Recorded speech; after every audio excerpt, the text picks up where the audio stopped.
Olá, seja bem-vindo à segunda videoaula do módulo 1 de Matemática. Nessa videoaula, apresentarei a definição de subconjuntos e conjunto das partes, que está diretamente associado à ideia de subconjuntos. Antes de apresentar os conceitos formais desta aula, gostaria que você pensasse sobre esse conjunto. O conjunto A é igual a x, tal que x é brasileiro. Portanto, esse conjunto A é formado por todos os habitantes brasileiros. Com os elementos do conjunto A, podemos formar um outro conjunto. Por exemplo, o conjunto B, que é igual a x, tal que x é brasileiro e x é homem. Então, aqui nesse conjunto B, temos todos os homens brasileiros. E também podemos formar um outro conjunto, que é o conjunto C, onde ele é igual a x, tal que x é brasileiro e x é mulher. Ou seja, dentro desse conjunto C, temos apenas as mulheres brasileiras. Então, como vocês podem observar, a partir desse conjunto A, eu pude criar dois outros conjuntos. E aí nós dizemos, então, que B e C são subconjuntos do conjunto A. Agora vejamos a definição formal de subconjuntos. Sendo A e B dois conjuntos, dizemos que A é subconjunto de B se e somente se todo elemento de A pertence a B. É muito importante a gente observar que deve atender a essa especificidade aqui da definição de subconjunto.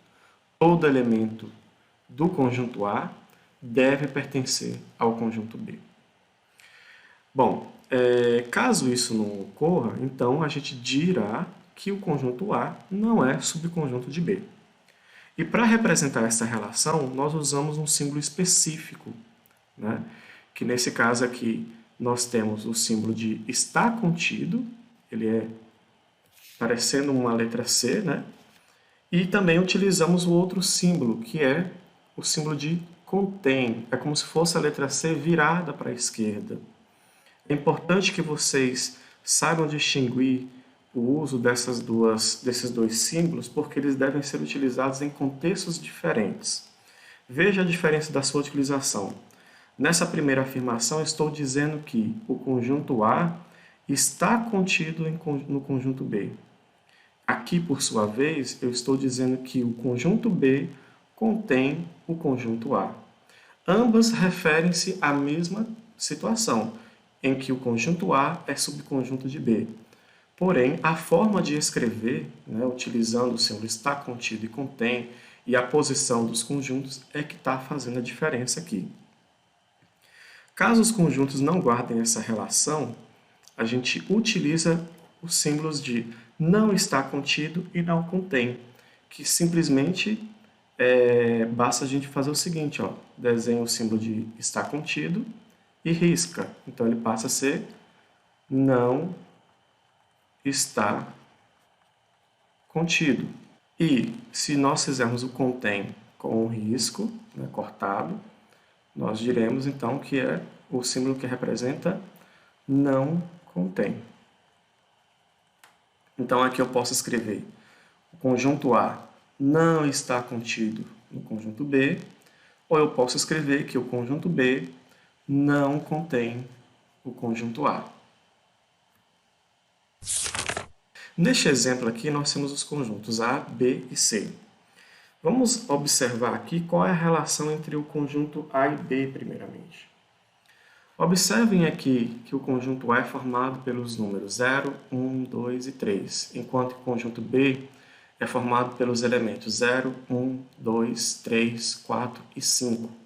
Ou seja, todos os elementos do conjunto A estão ou pertencem ao conjunto B. Então, neste caso, nós dizemos que o conjunto A está contido no conjunto B. Mas também a gente poderia escrever isso de outra forma, né? O conjunto B contém o conjunto A. Outra situação. Quero que você analise se o conjunto C e A possui alguma relação, né? Observe que o conjunto C é formado pelos elementos 0, 2 e 5, enquanto que o conjunto A é formado pelos elementos 0, 1, 2 e 3. eles possuem em comum apenas dois elementos, que é o 0 e o 2. Então, nem todo elemento de A pertence ao conjunto, nem todo elemento de C pertence ao conjunto A. Então, a gente pode concluir que o conjunto C não está contido no conjunto A. Ok? Próxima situação, entre o conjunto B e C. Observe que o conjunto B é formado pelos números 0, 1, 2, 3, 4 e 5, e o conjunto C pelos números 0, 2 e 5. Observem ainda também que todos os elementos do conjunto C estão dentro do conjunto B. Então, nesse caso, nós podemos dizer que o conjunto B contém o conjunto C. De forma alternativa, também poderíamos escrever que o conjunto C está contido no conjunto B. As duas formas são equivalentes. E, por fim, eu quero analisar a relação entre o conjunto B e A. Bom, lá em cima eu já tinha realizado essa análise, né? Eu observei que todos os elementos do conjunto A pertencem ao conjunto B. Então, dessa forma, eu posso escrever que o conjunto B contém o conjunto A. Representação é importante também nesse momento, né? Além de observar se um determinado conjunto é subconjunto de outro, a gente deve saber também representar todas as possibilidades de situações em que a gente pode encontrar, né? E essas representações eu digo aqui no caso por meio de um diagrama de Venn. Então, para isso, bora analisar aqui a situação entre esses dois conjuntos, o conjunto A e B. Observe que o conjunto A é formado pelos elementos 2, 5 e 3 e o conjunto B pelos elementos 2, 3, 5, 8 e 9. Como todos os elementos do conjunto A fazem parte do conjunto B, então a gente pode concluir que o conjunto A está contido no conjunto B. Ou seja, todo o conjunto A está dentro do conjunto B. Isso quer dizer o que para a gente? Quando formos representar por meio de um diagrama de Venn, nós faremos o seguinte. Desenharemos primeiramente aqui uma linha fechada simples para representar o conjunto maior que contém o outro. Por exemplo, aqui vai ser o conjunto B. E dentro do conjunto B, eu vou desenhar o conjunto A, que é o conjunto que está contido dentro dele. Então, aqui nós temos o conjunto A. Dentro do conjunto A, eu vou localizar os elementos que fazem parte dele. Então, aqui eu tenho o número 2, aqui eu tenho 3 e aqui eu tenho 5. Bom, mas o conjunto B tem outros elementos, o 8 e o 9. Como eles não fazem parte do conjunto A, eles devem ser localizados dentro da região B, mas fora da região do conjunto A. Então, eu vou localizar, por exemplo, o 8 aqui nessa posição e o 9 aqui. Então, quando nós temos a relação de que um conjunto está contido dentro do outro, a representação deve seguir esse padrão. Nesse caso aqui agora, nós temos que o conjunto A é formado pelas letras A, B e D, e o conjunto B tem as letras A, B e C. Observe que o conjunto A e B possui apenas as letras A e B em comum. Então, falta o elemento D, né, estar dentro do conjunto B para que eles pudessem ter uma relação de subconjuntos. Então, nesse caso, a gente pode afirmar que o conjunto A não está contido no conjunto B. Bom, mas como é que vai ficar essa representação entre os dois conjuntos? É bem simples. Observe que eles têm elementos em comum. Então, quando a gente for desenhar as regiões limitadas pelos dois conjuntos, basta a gente fazer parte da região dos dois conjuntos em comum. Por exemplo, o conjunto A vou desenhar aqui, nessa região, e o conjunto B, por ele ter elemento em comum com A, então ele vai ter uma parte da sua região em comum também. Dentro aqui dessa região em comum, nós vamos localizar os elementos que eles têm em comum, que no caso é a letra A e a letra B. Nessa região aqui, que é composta apenas pelos elementos que pertencem apenas pelo conjunto A, nós vamos localizar o elemento B, né, que é o único que pertence ao conjunto A. E nessa região aqui, que é a região que representa apenas os elementos que pertencem ao conjunto B, nós vamos localizar a letra C, que é o único que pertence ao conjunto B. Então, é essa forma que devemos utilizar quando os conjuntos um conjunto não é subconjunto do outro, mas eles têm alguns elementos em comum. Deve seguir esse padrão também. E esse último caso, o conjunto A é formado pelos elementos 1, 2 e 3, e o conjunto B pelos elementos 4, 5 e 8.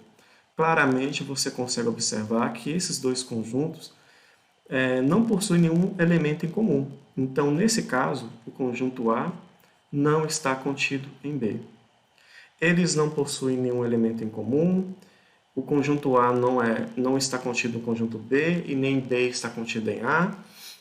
Então, nesse caso aqui, a representação é até mais simples, porque se eles não têm nenhum elemento em comum, basta desenhar, então, duas regiões separadas uma da outra e localizar os elementos dentro de suas regiões.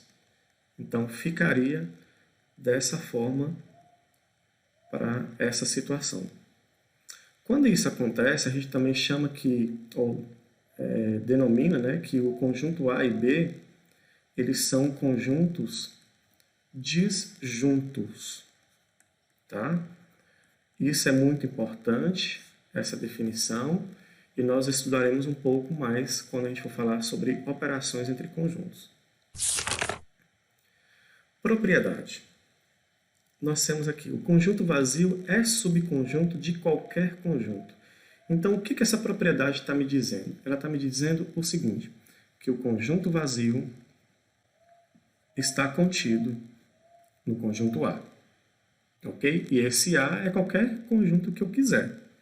Beleza? Bom, vamos tentar aqui visualizar essa ideia através da demonstração, né? Por que isso acontece? Né? Uma estratégia que a gente pode usar aqui para provar que essa propriedade é verdadeira, né? Que isso é verdade mesmo, é supor que ela é falsa. Ou seja, como eu falei aqui anteriormente que o conjunto vazio está contido no conjunto A, vamos supor, ou suponha, que o conjunto vazio não está contido no conjunto A. Ok? Bom, agora a gente vai analisar isso.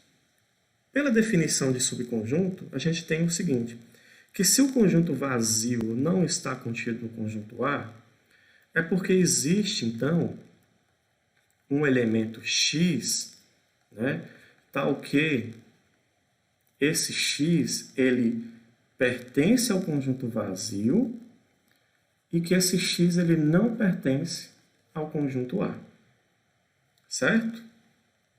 Bom, mas essa afirmação é estranha, né? É uma contradição, pois o conjunto vazio ele não possui nenhum elemento.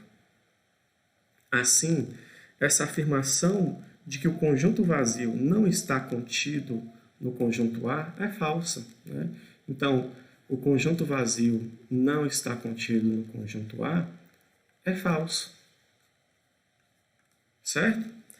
E aí a gente tem o seguinte, pelo princípio do terceiro excluído, que é um princípio da matemática que garante o seguinte, toda proposição ou ela é verdadeira ou ela é falsa. Se nós já descobrimos que essa proposição, que o conjunto vazio não está contido no conjunto A, é falso, então a gente pode concluir o quê? Que o conjunto vazio está contido no conjunto A. Ou seja, a propriedade que eu enunciei lá anteriormente é verdadeira, certo? Então, isso pode ser também ilustrado por meio de outros exemplos. Por exemplo,